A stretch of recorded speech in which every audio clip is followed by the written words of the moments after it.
मूर्तिजापूर तालुका पायटांगी गावाजवळ आज सकाळी एक भीषण अपघात घडला असून ट्रॅक्टर, ऑटो आणि कार यांची समोरासमोर धडक होऊन एकाचा मृत्यू तर 10 जण गंभीर जखमी झाल्याची माहिती मिळाली आहे।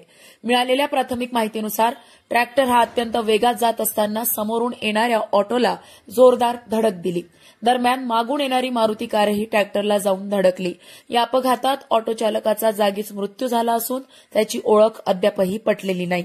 जखमीमध्ये महेश मुगल वय 28 राहणार सोनाळा, निर्मला विठ्ठलराव गायकवाड वय 60 राहणार दाखवी, राहुल वानखडे वय 32 राहणार लोणी टाकळी, शिवम मेघे वय 28, वैभवी मेघे वय 38, साची संदीप जळमकर वय 32 तसेच आणखी 4 अनोळखी व्यक्ती जखमी झाल्याचे सांगितले जात आहे। घटनेनंतर शासकीय अँब्युलन्स तसेच संत गजानन महाराज आपत्कालीन बचाव पथक, बजरंगी आपत्कालीन बचाव पथक घटनास्थळी दाखल झाले। सर्व जखमींना प्राथमिक उपचार लक्ष्मीबाई देशमुख सामान्य रुग्णालयात देण्यात आले असून त्यानंतर गंभीर जखमींना पुढील उपचारासाठी अकोला जिल्हा सामान्य रुग्णालयात हलविण्यात आले आहे।